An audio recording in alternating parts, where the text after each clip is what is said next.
Hello and welcome to another RackForms feature demonstration video. I'm Matt Grdinek, developer of RackForms, and thanks for joining us. So in this video, I'm going to really quickly show you a brand new feature in RackForms for pre-populating fields. And I'm really excited about this one because it is an awesome time-saving feature. So before we get into it, just a brief second of backstory. So RackForms allows us to create two broad forms of output. The first is standard web forms, and as you can see here, we have an example of one right here. The general characteristic of this is the user is anonymous, right? So it's a contact form, support request, feedback form, etc. And we don't usually care who the user is when they're filling out the form, right? You just present the form to the web user, they fill it out, and hit submit. We may care about who the user is, of course, afterwards, but not before. Applications, on the other hand, are those times where we're actually generally collecting information about a user, usually in a login format, but collecting information from a user and then making our forms dynamic then, right? So we're actually more or less a two-way division of information now. So we actually do care about who the user is when they visit the form. And a good example of that is your Facebook profile page, your eBay buyer history, things like that. And so in RackForms, we can do both types of output. But this new feature now allows us to make that second type, that application, much easier now.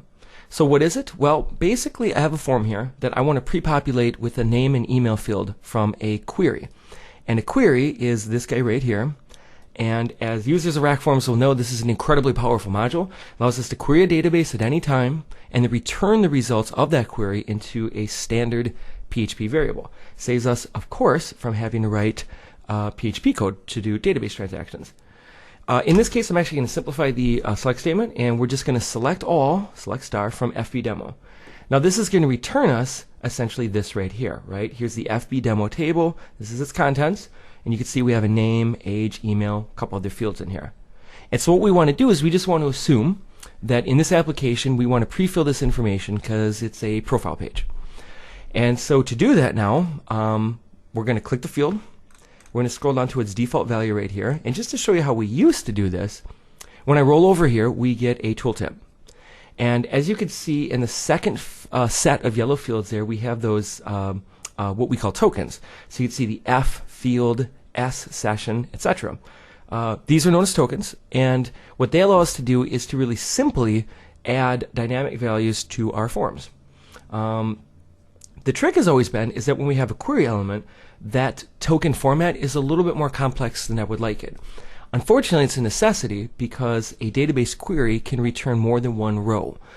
It's a slight technicality, but what it basically means is in this case, when I run this query, I can return multiple rows. And so we need to make sure that in that token, we give you the ability to select which row you have.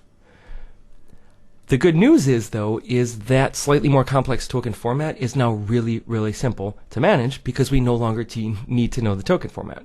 So by that I mean, here's my default value, and instead of typing something in here, I'm just going to select this guy right here and click it. And now I actually get a list of all the fields that will be returned by this query module. So in other words, RackForms, when I clicked this, went ahead, looked at my form page, the current one I'm on.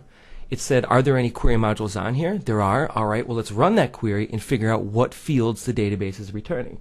In this case, then I get a list, and so I'm just going to click name, and it's going to automatically put that token in there.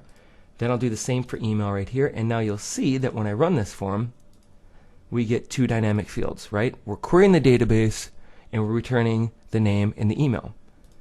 Better still, though, this also works for display fields.